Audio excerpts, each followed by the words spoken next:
ओम शांति। अव्यक्त मुरली हम रिवाइज कर रहे हैं। आज 17वीं अव्यक्त मुरली है 1982 की, जो बाबा ने 19 मार्च 1982 को चलाई। आज की मुरली का विषय है कर्म, आत्मा का दर्शन कराने का दर्पण।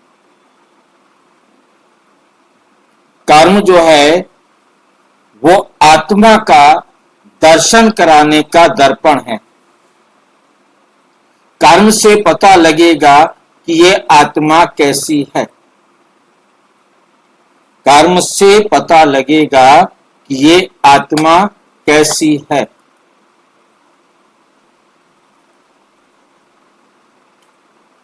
ठीक बात है। आज तक हम देखते थे face is the index of mind.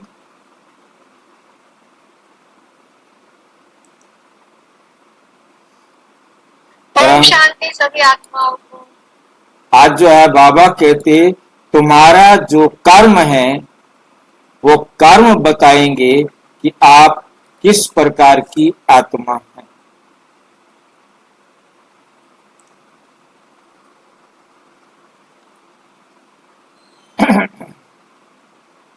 कुछ सही है, कर्म बताते हैं कि इंसान कैसा है।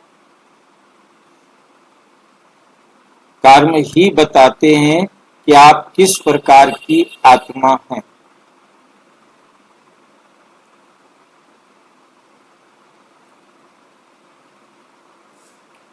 आज सर्वशक्तिमान बाप अपनी शक्ति सेना को देख हर्षित हो रहे हैं। हर एक मास्टर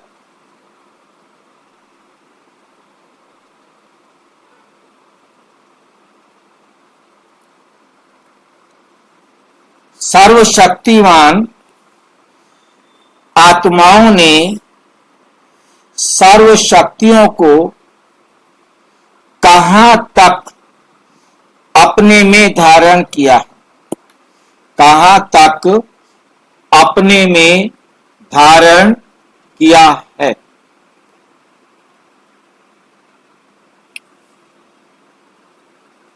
आज सर्वशक्तिमान बाप अपनी शक्ति सेना को देख हर्षित हो रहे हैं, खुश हो रहे हैं कि हर एक मास्टर सर्वशक्तिवान आत्माओं ने सर्व शक्तियों को कहां तक अपने में धारण किया। विशेष शक्तियों को अच्छी तरह से जानते हो और जानने के आधार पर चित्र बनाते हो। जानने के आधार पर क्या बनाते हो? चित्र बनाते हो। ये चित्र चैतन्य स्वरूप की निशानी है।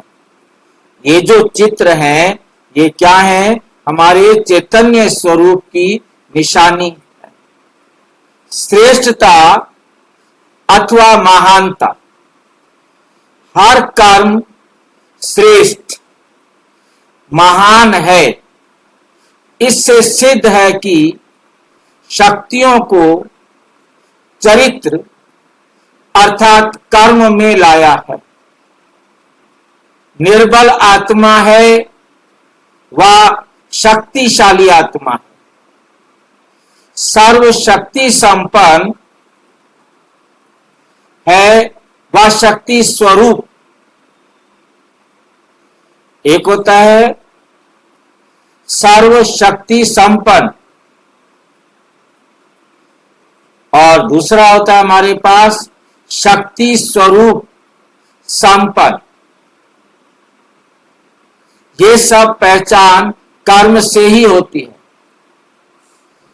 क्योंकि कर्म द्वारा ही व्यक्ति और परिस्थिति के संबंध व संपर्क में आते हैं। व्यक्ति और परिस्थिति के संबंध व संपर्क में आते हैं। इसलिए नाम ही है कर्म क्षेत्र। इस दुनिया का नाम क्या है? कर्म क्षेत्र। इस दुनिया में हमारा आत्माओं के साथ क्या कहलाता है? कर्म संबंध। कर्म इंद्रियां,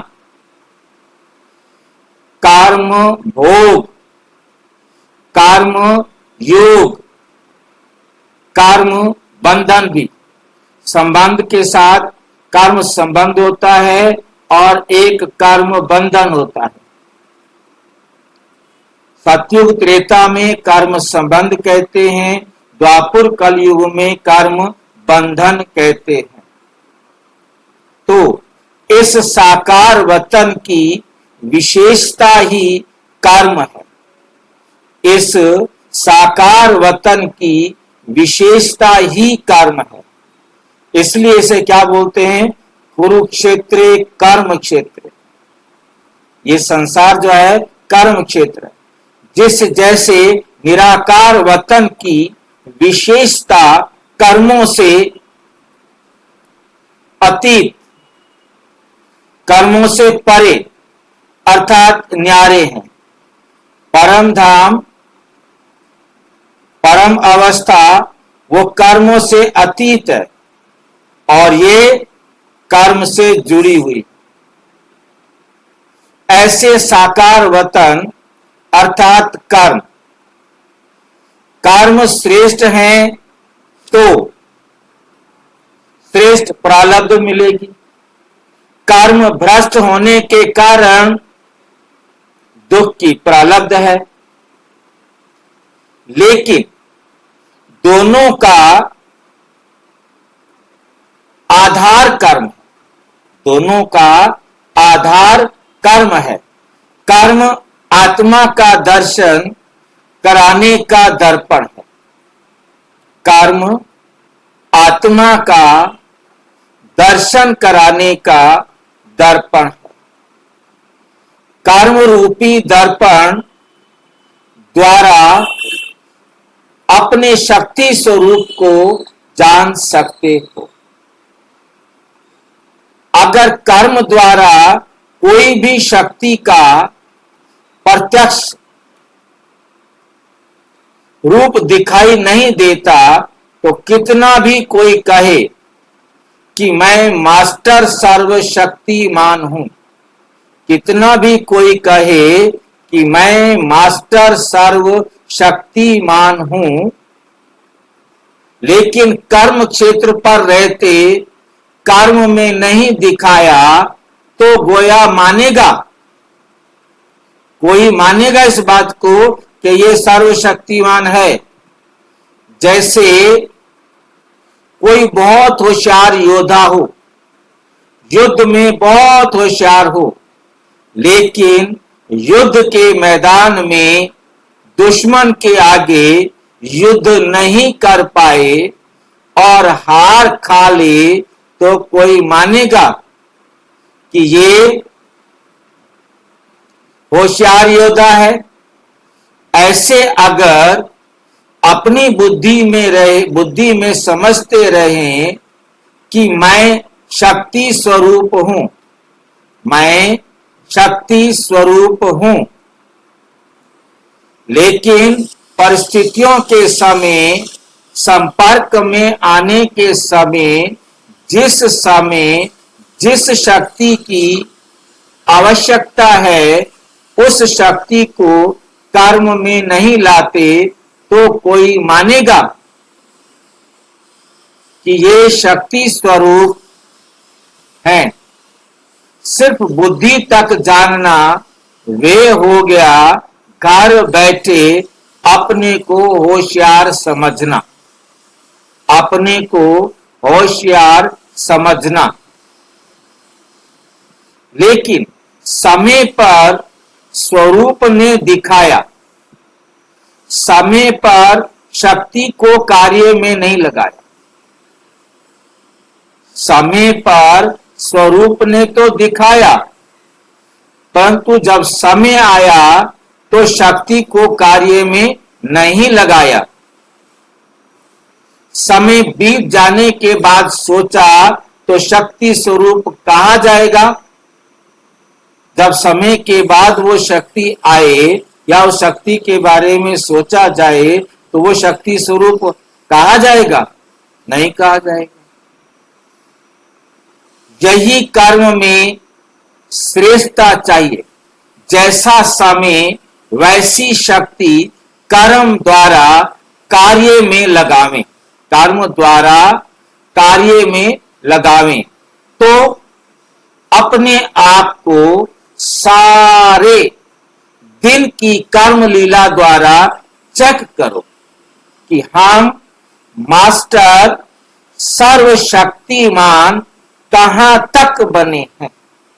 हम मास्टर सर्वशक्तिमान कहां तक बने हैं।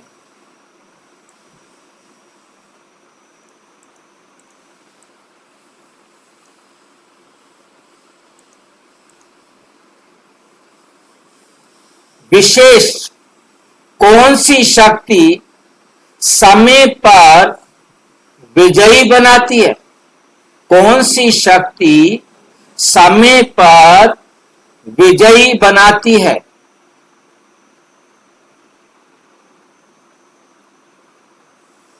कौन सी शक्ति की कमजोरी बार बार हार खिलाती है?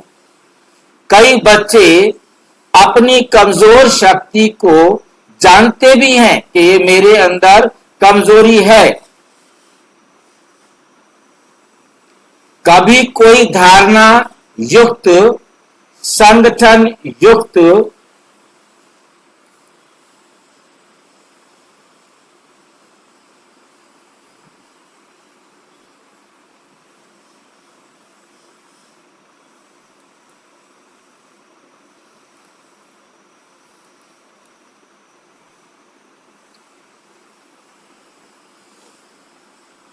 संगठन होता है, धारणा युक्त संगठन होता है। अपने स्वयं पुरुषार्थियों को वायुमंडल द्वारा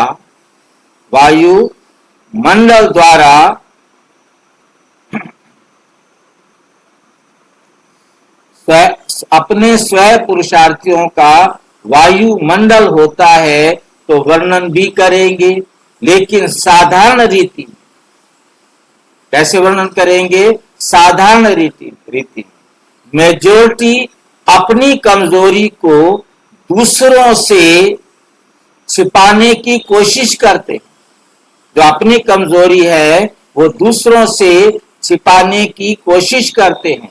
समय पर कोई सुनाते भी हैं, फिर भी उसी कमजोरी के बीज को कम पहचानते हैं।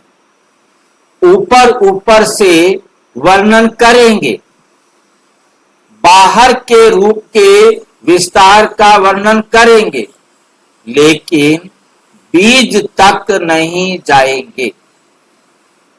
इसलिए रिजल्ट क्या निकलती है, क्या होती है? उस कमजोरी की शाखाएं तो काट देते, उस कमजोरी के ऊपर की शाखाएं तो काट देते हैं। इसलिए थोड़ा समय तो समाप्त अनुभव होता है, लेकिन बीज होने के कारण कुछ समय के बाद परिस्थितियों का पानी मिलने से फिर उसी कमजोरी की शाखा निकल आती है।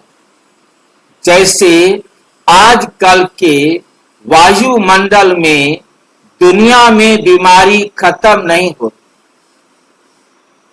क्योंकि बीमारी के बीज को डॉक्टर नहीं जानते। इसलिए बीमारी दब जाती है, लेकिन समाप्त नहीं होती। ऐसे यहां भी बीज को जानकर बीज को समाप्त करो।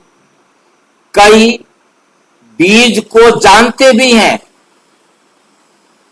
लेकिन जानते हुए भी अलबेलेपन के कारण कहेंगे हो जाएगा, एक बार से थोड़े खत्म होगा, समय तो लगता ही है। ऐसे ज्यादा समझदारी कर लेते हैं। जिस समय पावरफुल बनना चाहिए उस समय नॉलेजफुल बन जाते हैं। लेकिन नॉलेज की शक्ति है, उस नॉलेज को शक्ति रूप में यूज नहीं करते। अब शक्ति के रूप में उस ज्ञान को यूज नहीं करेंगे तो वो शक्ति कैसे कहलाएगी? पॉइंट के रूप से यूज करते हैं, लेकिन हर एक ज्ञान की पॉइंट शस्त्र है, एक हथियार है, उसे शस्त्र के रूप से यूज नहीं करते। इसलिए बीज को जानो, अलबेलेपन में आकर अपनी संपन्नता में व संपूर्णता में कमी नहीं करो। और अगर बीज को जानने के बाद स्वयं में जानने की शक्ति अनुभव करते हो, लेकिन भस्म करने की शक्ति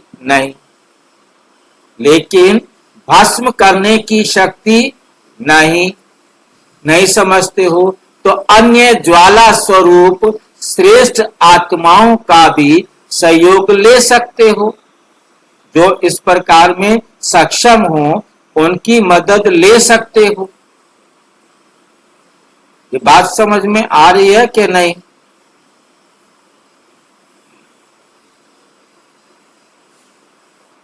क्या कहा है अभी तक बाबा ने? बाबा ने कहा कि शक्ति का यूज करना जिस समय चाहिए उस समय करते नहीं हो। हाँ, अगर नहीं करते हो तो तुम अपनी कमजोरी को खुद ही नहीं समझ रहे हो। अपनी कमजोरी को खुद ही नहीं समझ रहे हो तुम। और नहीं अगर समझ रहे हो तो तुम अपने बड़े से जो अनुभवी हैं उनसे तुम राय ले सकते हो, उनसे अपनी समस्या का समाधान निकाल सकते हो। नॉलेज सबके पास है, परंतु उस नॉलेज को समय पर उपयोग नहीं करते। नॉलेज है परंतु नॉलेज को समय पर यूज नहीं करते।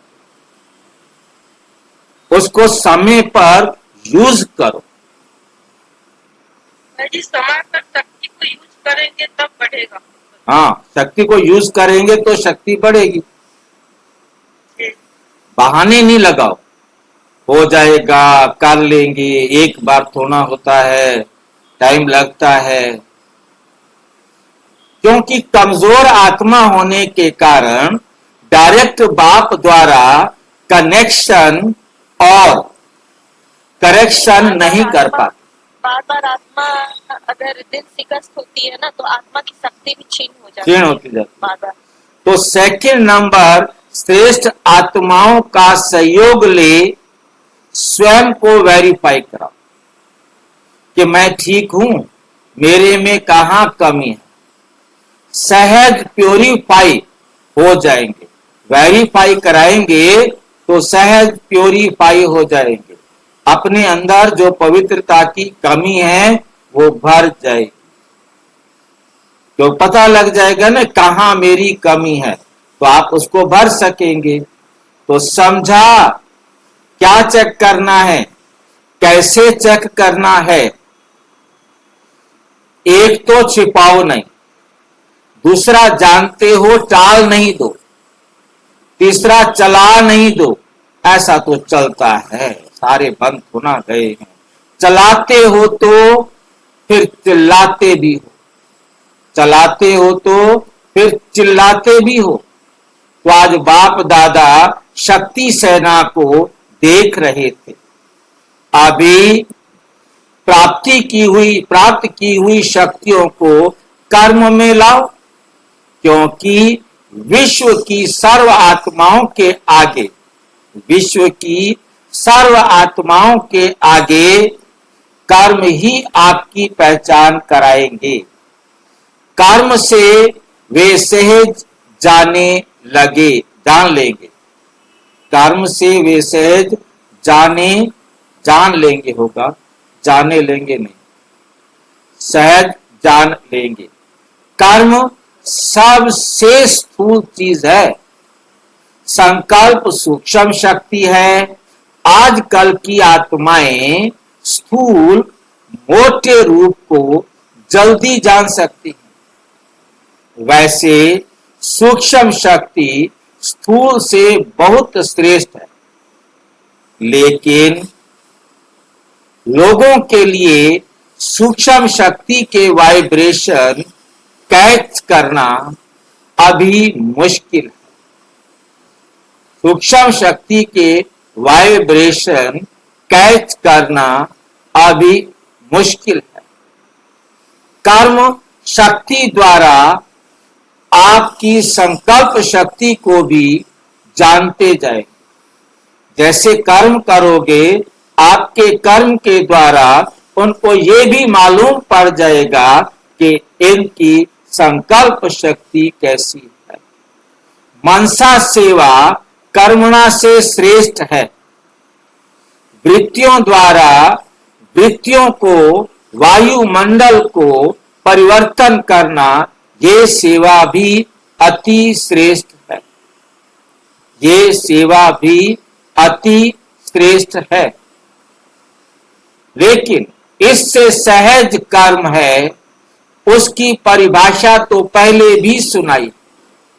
उसकी परिभाषा तो पहले भी सुनाई है, लेकिन आज इस बात को स्पष्ट कर रहे हैं कि कर्म द्वारा शक्ति स्वरूप का दर्शन, कर्म द्वारा आपके शक्ति स्वरूप का दर्शन अथवा साक्षात्कार कराओ। आपके कर्म ऐसे हों, उन्हें लगे कि वाक्य में दिव्य आत्माएं हैं। ये साधारण सामान्य आत्मा नहीं है। कर्म द्वारा संकल्प शक्ति तक पहुंचना सहज हो जाएगा। कर्म द्वारा संकल्प शक्ति तक पहुंचना सहज हो जाएगा। नहीं तो कमजोर कर्म, सूक्ष्म शक्ति बुद्धि को भी, संकल्प को भी नीचे ले आएंगे। नीचे ले आएंगे कौन? कमजोर कर्म। आपकी जो सूक्ष्म शक्ति बुद्धि है, उसको भी, संकल्प को भी नीचे ले आएंगे। जैसे धरनी की आकर्षण ऊपर की चीज को नीचे ले आती है, इसलिए चित्र को चरित्र में लाओ। कौन सा चित्र? जो हमारा लक्ष्य है, लक्ष्मी नारायण हमको बनना है, उस चित्र को अपने चरित्र में लाओ। अच्छा,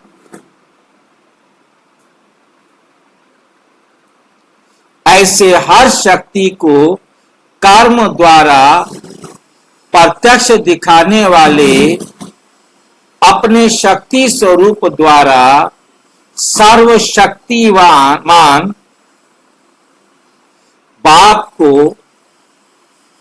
प्रत्यक्ष करने वाले, सदा परखने और परिवर्तन शक्ति स्वरूप सदा चरित्र द्वारा विचित्र बाप को साक्षात्कार कराने वाले ऐसे मास्टर सर्वशक्तिमान श्रेष्ठ कर्मकर्ता शक्ति स्वरूप आत्माओं को बाप दादा का याद, प्यार और नमस्ते। हम बच्चों की भी बाप दादा को नमस्ते, नमस्ते, नमस्ते। पार्टियों के साथ। नंबर 1, माया के मेहमान निवाजी की रिजल्ट है उदासी। माया को आप घर में बिठाकर मेहमान निवाजी करेंगे, चाय पानी पिलाएंगे, उसके साथ बातें करेंगे, उसका अपने घर में स्वागत करेंगे, तो आपको उसका परिणाम क्या मिलेगा? उदासी। बताओ। सदा अपने को बाप दादा के साथी समझते हो। जब सदा बाप का साथ अनुभव करते हो, जब सदा बाप का साथ अनुभव होगा, तो उसकी निशानी है सदा विजयी। अगर ज्यादा समय युद्ध में जाता है, ज्यादा समय युद्ध में जाता है, तो मेहनत का अनुभव होता है। इससे सदा सिद्ध है बाप का साथ नहीं, क्योंकि युद्ध करना पड़ रहा है तो बाप का साथ नहीं। जो सदा साथ के अनुभवी हैं, वे मोहब्बत में लवलीन रहते, प्रेम के सागर में लीन आत्मा, प्रेम के सागर में लीन आत्मा किसी भी प्रभाव में आ नहीं सकती, किसी भी प्रभाव में आ नहीं सकती। माया का आना यही कोई बड़ी बात नहीं, माया का आना ये कोई बड़ी बात नहीं। लेकिन वे अपना रूप ना दिखाए।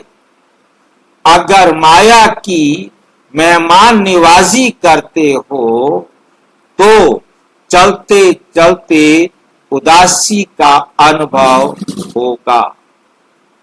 ऐसे अनुभव करते करेंगे जैसे ना आगे बढ़ रहे हैं, ना पीछे हट रहे। पीछे भी नहीं हट सकते, आगे भी नहीं बढ़ सकते। ये माया का प्रभाव है। माया की आकर्षण उड़ने नहीं देती, पीछे हटने का तो सवाल ही नहीं। लेकिन अगर आगे बढ़ते, आगे नहीं बढ़ते, तो बीज को परखो कि कौन सी बात है जो मुझे आगे बढ़ने नहीं दे रही। उस बीज को भस्म करो।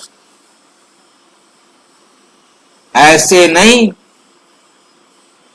चल रहे हैं, आ रहे हैं, सुन रहे हैं, यथाशक्ति सेवा कर रहे हैं, लेकिन चेक करो कि अपनी स्पीड और स्टेज की उन्नति कहां तक।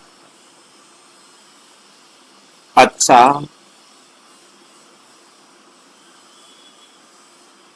नंबर 2, महाप्रसाद वही बनता है जो एक धक से बाप पर बलि चढ़े।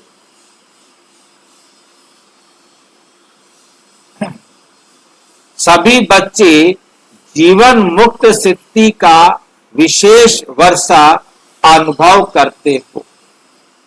जीवन मुक्ति हो या जीवन बंधन, ट्रस्टी अर्थात जीवन मुक्त, तो मर जीवा बने हो या मर रहे हो, मर जीवा बने हो या अभी मर रहे हो, कितने साल मरेंगे? भक्ति मार्ग में भी जड़ चित्रों का प्रसाद कौन सा चढ़ता है? जो छाटकू होता है। ये बात समझ में आई है कुछ? किसको ये बात समझ में आई है? मुझे नहीं समझ में आई, फिर से हाँ जी, बता दे। नहीं समझ में आई। नहीं समझ। महाप्रसाद जो होता है वो उसे कहा जाता है जो एक झटके से समर्पित हो जाए। और जैसे बकरे को काट रहे हैं, यदि बकरा चिल्लाया तो महाप्रसाद में नहीं जाएगा। तो ये आपने देखा, क्या बोलते हैं, काशी कलवट खाते हैं, उसमें बड़ी खुशी से अपने आप को ऊपर से शिव पर कुर्बान करते, कूदना, ऊपर से गिरना, आरे से शरीर के टुकड़े टुकड़े होना और फिर उसका महाप्रसाद बनाना, वो महाप्रसाद कहलाता। वो खाते थे। तो महाप्रसाद कब स्वीकार होगा? जब मैं करना बंद कर देंगे। जब चिल्लाना नहीं, चिल्लाएंगे नहीं, हाय हाय किया, चिल्लाए, दुखी हुए तो प्रसाद को स्वीकार नहीं करेंगे, महाप्रसाद नहीं बने। बाप के आगे प्रसाद वही बनेगा जो झाटकू होगा, एक धक से चढ़ने वाला। सोचा, संकल्प किया, सोचा, संकल्प किया, मेरा बाबा, मैं बाबा का, तो झाटकू हो गया। संकल्प किया और खत्म, लग गई तलवार। अगर सोचते बनेंगे, हो जाएंगे, तो गेंगे, अर्थात चिल्लाना। गेंगे करने वाले जीवन मुक्त नहीं। बाबा कहा तो जैसा बाप वैसे बच्चे। बाप सागर हो और बच्चे भिखारी हों, ये हो नहीं सकता। बाप ने ऑफर किया, मेरे बनो, तो इसमें सोचने की बात नहीं, इसमें सोचने की बात नहीं। अच्छा, ओम शांति। और विस्तार से जानने के लिए प्रजापिता ब्रह्मा कुमारी ईश्वरीय विश्वविद्यालय के किसी भी सेवा केंद्र पर संपर्क करें। और यदि कोई प्रश्न है तो 9213106986 पर केवल टेलीग्राम करें। 9650692270 पर केवल व्हाट्सएप करें, फोन नहीं। ओम शांति।